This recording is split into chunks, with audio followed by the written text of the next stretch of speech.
Uh-huh. Oh, yeah, she's right here. Hang on, let me get her. Foxy, the phone. Oh, it's for me? Yeah, the phone's for you. Hello. Hi, this is Foxy.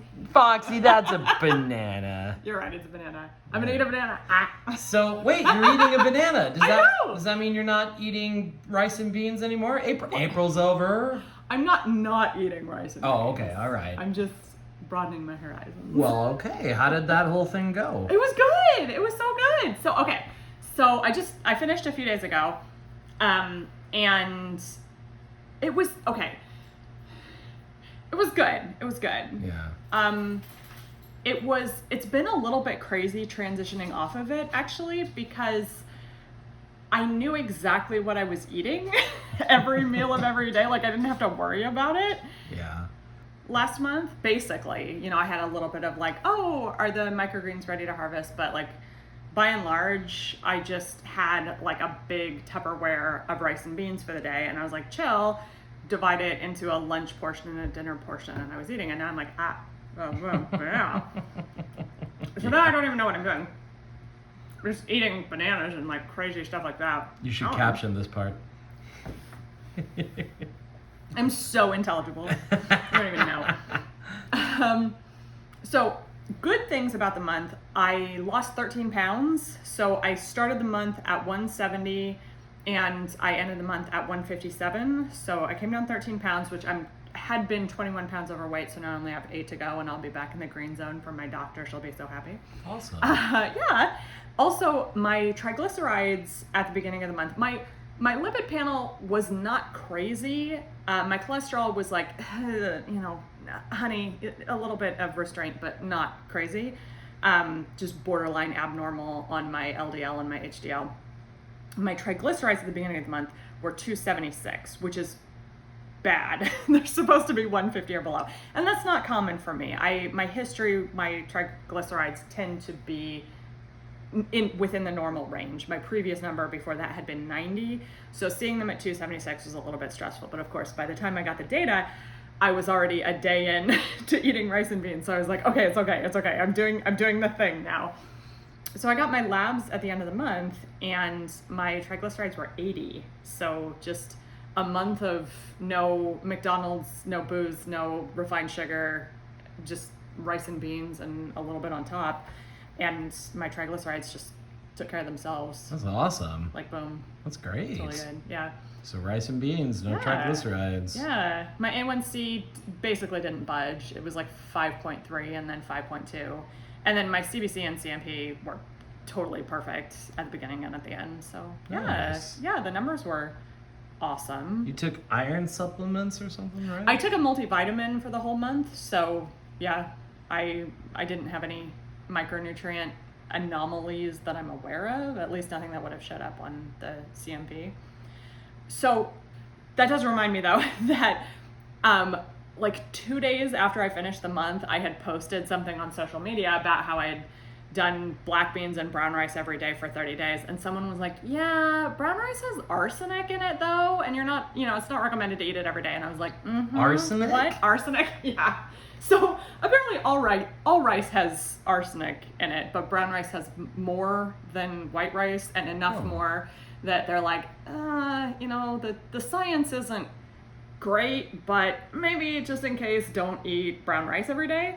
So of course, by the time I found this out, I guess no, it was about 24 hours after I stopped that I found out about the arsenic, because I was like, poop. I should probably get a heavy metals test. That could actually be sort of interesting data for somebody who studies such things. I didn't intend to give myself arsenic toxicity, but here I am in this incredible opportunity where I can go and get my level tested and see what a month of doing that to yourself causes in the body.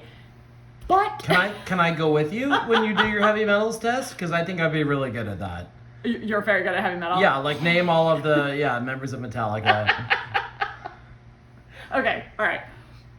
Yes, absolutely. Awesome. Thank but you have to get a poke too. Sorry. That's how it works. Well, that's pretty metal. Yeah.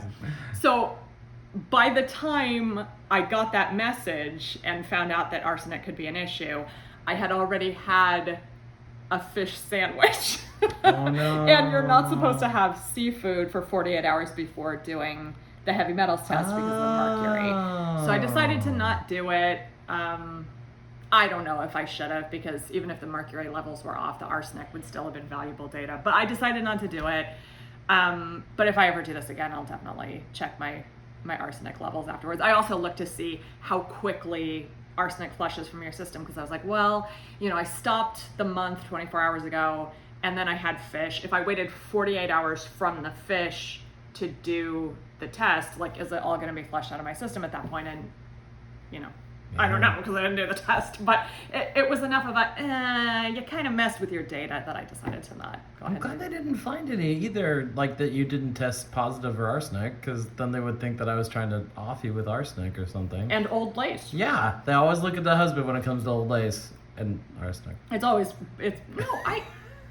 it? I guess if arsenic and the old lace. dude gets poisoned, that's totally like a chicks poison dudes thing. But Oh, do dudes yeah. poison chicks too? Absolutely. Probably. We don't stereotype we genders don't in this house. discriminate when it comes to poisonings. Yeah, just like you would stab me like an alpha male I would, if it necessitated. Do alpha males stab and chicks poison? Yeah, or bite. Cool. Right? Do alpha males bite? Please don't bite me to death. Just not today. Maybe All right, maybe so this weekend. The other interesting thing that I wanted to make sure that I mentioned is that I had a stomach ache after my first non-month dinner. And Like gastroparesis? I do have a gastroparesis diagnosis. And brown rice and black beans is not on the gastroparesis yes list. Gastroparesis diet tends to be very low in fiber. But I'm not having a flare, so I'm not worried right now about eating according to a gastroparesis diet. Interestingly enough, though, the entire month of April, I didn't have stomach aches, and that's typically the symptom that I get with my gastroparesis. I'm not much of a vomiter. I'm more of the epigastric, the high upper abdominal pain person. And the whole time you were on this diet? I didn't have any significant abdominal pain for the entire month. And I might not have noticed that. I might have just been, business as usual, except that the first day off of the meal plan, I decided that I was going to get myself a McDonald's filet of fish for dinner, which, hey, let's just talk about addictive behaviors. The first thing I went to was McDonald's when I was done with my month, but fine, whatever. But immediately after that, within 30 minutes after eating that meal, I did start to have a stomach ache. I'm now 6 days into May, and I've been having stomach aches almost consistently every single day. So I am going to shake up my meal plan again. And this time I'm probably going to do something like white rice and frozen fish. Probably have to do a little bit of research to make sure I keep my mercury low. After my little arsenic adventure, I don't think I want to mercury poison myself this month. I don't know. It could be fun. No. You're not a mercurial person. No, I'm not. But Foxy, canned you- tuna has some Canned concern tuna what? has some concern for mercury. So I'm thinking white rice and frozen tilapia, and then maybe quail eggs. I can't not eat quail eggs. And then fruits and veggies. Maybe I'll do like frozen fruits and veggies. For those of you just tuning in, Foxy owns quail. I do. Foxy's not so bougie that No. she cannot eat quail eggs. I don't do chicken eggs. And I do quail eggs.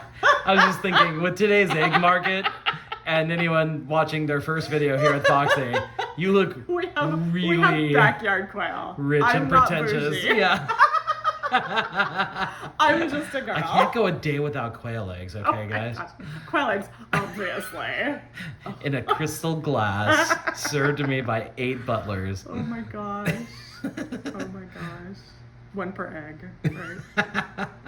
Right? Well, I'm sorry your stomach hurts, but it sounds like a good month. It was a cool... It was a great month. A reverse supersize me. You did the month of only good food that humans need, and sounds like you have a success story with nutrition. All and single ingredient foods. Yeah. Black beans, brown rice, vegetable oil, iodized salt.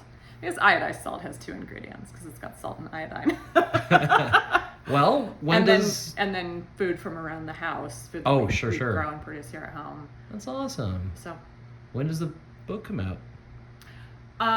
So My Life with Rice and Beans. I haven't written the book yet. I have written a book, but it's geared toward about the 9 to 18-month-old crowd.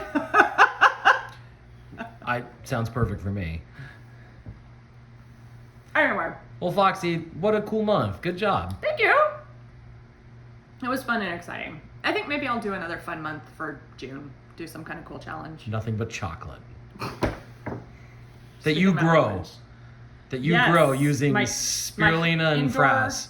Indoor hydroponic chocolate farm plants. Yeah. Shaka bra. Hang ten. All right, cool. Thanks for coming and chatting with me about it. Thanks for chatting with me. Sorry I ate the phone. Oh, it's okay. Yummy. Phones are cheap. We can get another. Yeah, I totally shall. Yeah. That's like I don't know, imports. It doesn't taste the way phones used to in the 50s, but it's... That's right. No more Gros Michel phones. That's right. It's all Cavendish. All right. Thank you for watching.